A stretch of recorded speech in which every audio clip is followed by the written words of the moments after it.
मार्ग प्रशस्त करें।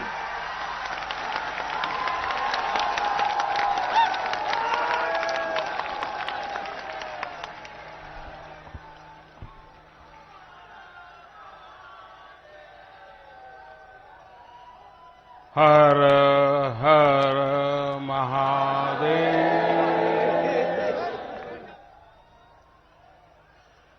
श्री सद्गुरु चरण कमलेभ्यो नमः। मंच पर उपस्थित उत्तर प्रदेश की राज्यपाल श्रीमती आनंदीबेन पटेल, उत्तर प्रदेश के ऊर्जावान कर्मयोगी मुख्यमंत्री श्रीमान योगी आदित्यनाथ जी, सद्गुरु आचार्य श्री स्वतंत्र देव जी महाराज, संत प्रवर श्री विज्ञान देव जी महाराज, केंद्र में मंत्री परिषद के मेरे साथी और इसी क्षेत्र के सांसद श्री महेंद्र नाथ पांडे जी, यहीं के आपके प्रतिनिधि और योगी जी सरकार में मंत्री श्रीमान अनिल राजभर जी, देश विदेश से पधारे सभी साधक व श्रद्धालुगण, भाइयों और बहनों, उपस्थित सभी साथियों, काशी की ऊर्जा अक्षुण्ण तो है ही, ये नित नया विस्तार भी लेती रहती है। कल काशी ने भव्य विश्वनाथ धाम महादेव के चरणों में अर्पित किया और आज विहंगम योग संस्थान का ये अद्भुत आयोजन हो रहा है। इस दैवीय भूमि पर ईश्वर अपनी अनेक इच्छाओं की पूर्ति के लिए संतों को ही निमित्त बनाता है। आप जब संतों की साधना पुण्य फल को प्राप्त करती है तो सुखद संयोग भी बनते ही चले जाते हैं। आज हम देख रहे हैं अखिल भारतीय विहंगम योग संस्थान का 58वां वार्षिकोत्सव स्वतंत्रता आंदोलन में सद्गुरु सदाफल देव जी की कारागार यात्रा के 100 वर्ष और देश की आजादी का अमृत महोत्सव, ये सब हम सब एक साथ इनके साक्षी बन रहे हैं। इन सभी संयोगों के साथ आज गीता जयंती का पुण्य अवसर भी है। आज के ही दिन कुरुक्षेत्र की युद्ध की भूमि में जब सेनाएं आमने सामने थी, मानवता को योग, अध्यात्म और परमात्मा का परम ज्ञान मिला था। मैं इस अवसर पर भगवान श्री कृष्ण के चरणों में नमन करते हुए आप सभी को और सभी देशवासियों को गीता जयंती की हार्दिक बधाई देता हूं। भाई और बहनों, सद्गुरु सदाफल देव जी ने समाज के जागरण के लिए विहंगम योग को जन जन तक पहुंचाने के लिए यज्ञ किया था। आज वो संकल्प बीज हमारे सामने इतने विशाल वटवृक्ष के रूप में खड़ा है।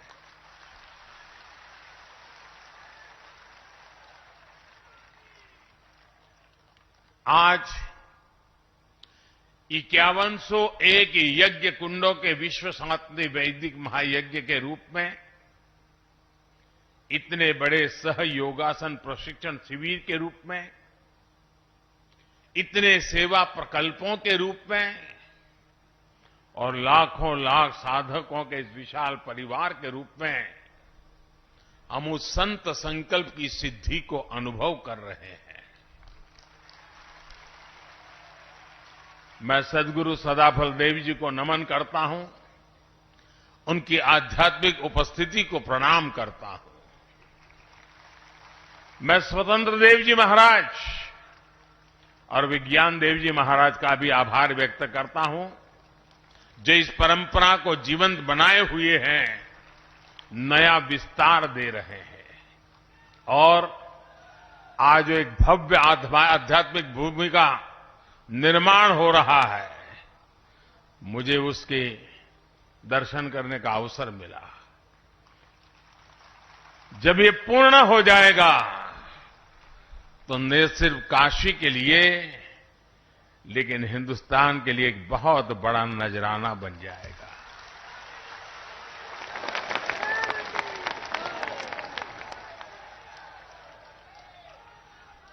हमारा देश इतना अद्भुत है कि यहां जब भी समय विपरीत होता है, कोई न कोई संत विभूति समय की धारा को मोड़ने के लिए अवतरित हो जाती है। ये भारत ही है जिसकी आजादी के सबसे बड़े नायक को दुनिया महात्मा बुलाती है। ये भारत ही है जहां के राजनीतिक आंदोलन के भीतर भी आध्यात्मिक चेतना निरंतर प्रवाहित रही है।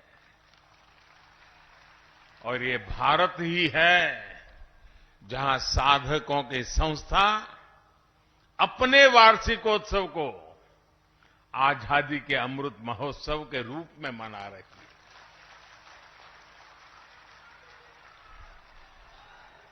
साथियों, यहां हर साधक गौरवान्वित है कि उनके पारमार्थिक गुरुदेव ने स्वाधीनता संग्राम को दिशा दी थी और सहयोग आंदोलन में जेल जाने वाले पहले व्यक्तियों में संत सदाफल देव जी भी थे। जेल में ही उन्होंने स्वरवेद के विचारों पर मंथन किया। जेल से रिहा होने के बाद उसे मूर्त स्वरूप दिया। साथियों, सैकड़ों साल के इतिहास में हमारे स्वाधीनता संग्राम के कितने ही ऐसे पहलू रहे हैं जिन्होंने देश को एकता के सूत्र में बांधे रखा। ऐसे कितने ही संत थे जो आध्यात्मिक तप छोड़कर आजादी के लिए जुटे।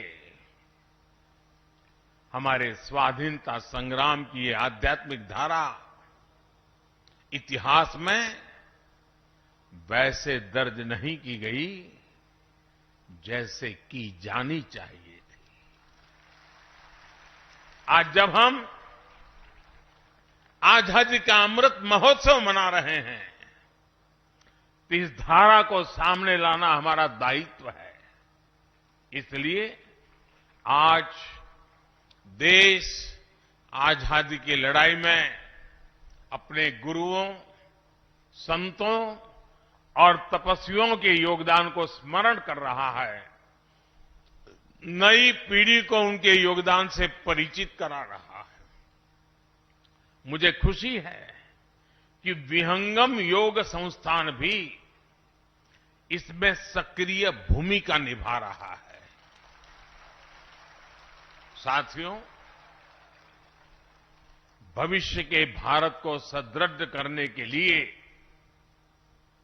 अपनी परंपराओं, अपने ज्ञान दर्शन का विस्तार आज समय की मांग है। इस सिद्धि के लिए काशी जैसे हमारे आध्यात्मिक और सांस्कृतिक केंद्र एक प्रभावी माध्यम बन सकते हैं। हमारी सभ्यता के ये प्राचीन शहर पूरे विश्व को दिशा दिखा सकते हैं। बनारस जैसे शहरों ने मुश्किल से मुश्किल समय में भी भारत की पहचान के, कला के, उद्यमिता के बीजों को सहेज कर रखा है। जहां बीज होता है, वृक्ष वहीं से विस्तार लेना शुरू करता है। और इसलिए आज जब हम बनारस के विकास की बात करते हैं, तो इससे पूरे भारत के विकास का रोड मैप भी बन जाता है। भाई और बहनों, आज आप लाखों लोग यहां उपस्थित हैं। आप अलग अलग राज्यों से, अलग अलग जगह से आए हैं। आप काशी में अपनी श्रद्धा, अपना विश्वास, अपनी ऊर्जा और अपने साथ असीम संभावनाएं कितना कुछ लेकर आए हैं। आप काशी से जब जाएंगे तो नए विचार, नए संकल्प, यहां का आशीर्वाद, यहां के अनुभव कितना कुछ लेकर जाएंगे। लेकिन वो दिन भी याद करिए जब आप यहां आते थे तो क्या स्थिति थी। जो स्थान इतना पवित्र हो, उसकी बदहाली लोगों को निराश करती थी। लेकिन आज ये परिस्थिति बदल रही है।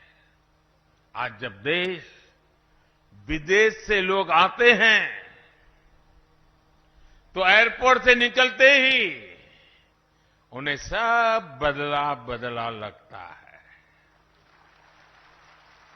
एयरपोर्ट से सीधे शहर तक आने में अब उतनी देर नहीं लगती। रिंग रोड का काम भी काशी ने रिकॉर्ड समय में पूरा किया है। बड़े वाहन और बाहर की गाड़ियां और बाहर ही निकल जाती है। बनारस आने वाली काफी सड़कें भी अब चौड़ी हो गई है। जो लोग सड़क के रास्ते बनारस आते हैं, वो अब सुविधा से कितना फर्क पड़ा है, ये अच्छी तरह से समझते हैं। यहां आने के बाद आप चाहे बाबा विश्वनाथ के दर्शन करने जाएं या मां गंगा के घाटों पर जाएं, हर जगह काशी की महिमा के अनुरूप ही आभा बढ़ रही है।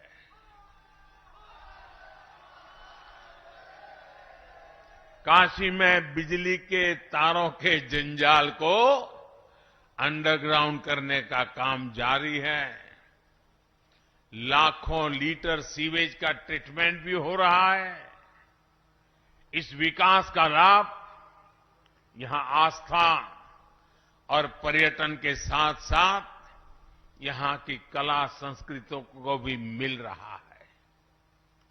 ट्रेड फैसिलिटेशन सेंटर हो, रुद्राक्ष कन्वेंशन सेंटर हो या बुनकरों, कारीगरों के लिए चलाए जा रहे प्रोग्राम, आज काशी के कौशल को नई ताकत मिल रही है। स्वास्थ्य के क्षेत्र में भी आधुनिक सुविधाओं और इंफ्रास्ट्रक्चर के कारण बनारस एक बड़े मेडिकल हब के रूप में उभर रहा है। साथियों, जब मैं काशी आता हूं या दिल्ली में भी रहता हूं तो प्रयास रहता है कि बनारस में हो रहे विकास कार्यों को गति देता रहूं। कल रात 12 साढ़े 12 बजे के बाद जैसे ही मुझे अवसर मिला, मैं फिर निकल पड़ा था अपनी काशी में। जो काम चल रहे हैं, जो काम किया गया है, उनको देखने के लिए निकल पड़ा था। गदौलिया में जो सुंदरीकरण का काम हुआ है, वो वाकई देखने योग्य बना है। वहां कितने ही लोगों से मेरी बातचीत हुई। मैंने मड़ुवाड़ी में बनारस रेलवे स्टेशन भी देखा। इस स्टेशन का भी अब कायाकल्प हो चुका है। पुरातन को समेटे हुए नवीनता को धारण करना बनारस देश को नई दिशा दे रहा है। साथियों, इस विकास का सकारात्मक असर बनारस के साथ साथ यहां आने वाले पर्यटकों पर भी पड़ रहा है। अगर हम 2019-20 की बात करें तो 2014-15 के मुकाबले में यहां आने वाले पर्यटकों की संख्या 2 गुनी हो गई है, डबल हो गई है। 2019-20 में कोरोना के कालखंड में अकेले बाबतपुर एयरपोर्ट से ही 30 लाख से ज्यादा यात्रियों का आना जाना हुआ है। इस बदलाव से काशी ने ये दिखाया है कि इच्छा शक्ति हो तो परिवर्तन आ सकता है। यही बदलाव आज हमारे दूसरे तीर्थ स्थानों में भी दिख रहा है। केदारनाथ, जहां अनेक कठिनाइयां होती थी, 2013 की तबाही के बाद लोगों का आना जाना कम हो गया था। वहां भी अब रिकॉर्ड संख्या में श्रद्धालु पहुंच रहे हैं। इससे विकास और रोजगार के कितने असीम अवसर बन रहे हैं। युवाओं के सपनों को ताकत मिल रहे हैं। यही विश्वास आज पूरे देश में दिख रहा है। इसी गति से आज देश विकास के नए कीर्तिमान स्थापित कर रहा है।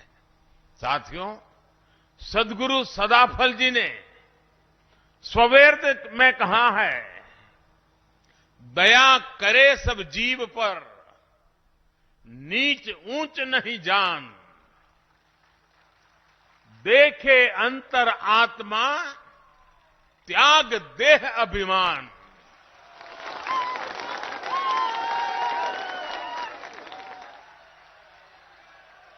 यानी सबसे प्रेम, सबके प्रति करुणा, ऊंच नीच से भेदभाव से मुक्ति, यही तो आज देश की प्रेरणा है। आज देश का मंत्र है सबका साथ, सबका विकास, सबका विश्वास। मैं मेरा के स्वार्थ से ऊपर उठकर आज देश सबका प्रयास के संकल्प से आगे बढ़ रहा है। साथियों, स्वाधीनता संग्राम के समय सदगुरु ने हमें मंत्र दिया था स्वदेशी का। आज उसी भाव में देश ने अब आत्मनिर्भर भारत मिशन शुरू किया है। आज देश के स्थानीय व्यापार रोजगार को, उत्पादों को ताकत दी जा रही है। लोकल को ग्लोबल बनाया जा रहा है। गुरुदेव ने सर्ववेद में कहा, हमें योग का, विहंगम योग का मार्ग भी दिया था। उनका सपना था कि योग जन जन तक पहुंचे और भारत की योग शक्ति पूरे विश्व में स्थापित हो। आज जब हम पूरी दुनिया को योग दिवस मनाते हुए, योग का अनुसरण करते हुए देखते हैं, तो हमें लगता है कि सद्गुरु का आशीर्वाद फलीभूत हो रहा है। साथियों, आज आजादी के अमृत काल में भारत के लिए जितना महत्वपूर्ण स्वराज है, उतना ही महत्वपूर्ण सुराज भी है। हम दोनों का रास्ता भारतीय ज्ञान, विज्ञान, जीवन शैली और पद्धतियों से ही निकलेगा। मैं जानता हूं, विहंगम योग संस्थान वर्षों से इस विचार को आगे बढ़ा रहा है। आपका आदर्श वाक्य है, गावो विश्वस्य मातरः। गौ माता के साथ इस संबंध को सुदृढ़ करने के लिए गोधन को हमारी ग्रामीण अर्थव्यवस्था का एक स्तंभ बनाने के लिए देश में अनेक प्रयास हो रहे हैं। साथियों, हमारा गोधन हमारे किसानों के लिए केवल दूध का ही स्रोत न रहे, बल्कि हमारी कोशिश है कि गौवंश प्रगति के अन्य आयामों में भी मदद करे। आज दुनिया स्वास्थ्य को लेकर सजग हो रही है। केमिकल्स को छोड़कर ऑर्गेनिक फार्मिंग की तरफ विश्व लौट रहा है। हमारे यहां गोबर कभी ऑर्गेनिक फार्मिंग का बड़ा आधार होता था, हमारी ऊर्जा जरूरतों को भी पूरी करता था। आज देश गोबर्धन योजना के जरिए बायोफ्यूल को बढ़ावा दे रहा है, ऑर्गेनिक फार्मिंग को बढ़ावा दे रहा है और इन सब से एक तरह से पर्यावरण की रक्षा भी हो रही है। आज से 2 दिन बाद 16 तारीख को जीरो बजट नेचुरल फार्मिंग, इस पर एक बड़ा राष्ट्रीय कार्यक्रम भी होने जा रहा है। इसमें पूरे देश से किसान जुड़ेंगे। मैं चाहूंगा कि आप सभी भी 16 दिसंबर को प्राकृतिक खेती के बारे में ज्यादा से ज्यादा जानकारी प्राप्त करें और बाद में किसानों को घर घर जाके बताएं। एक ऐसा मिशन है जिसे जन आंदोलन बनना चाहिए और इसमें आप सभी अहम भूमिका निभा सकते हैं। साथियों, आजादी के अमृत महोत्सव में देश अनेक संकल्पों पर काम कर रहा है।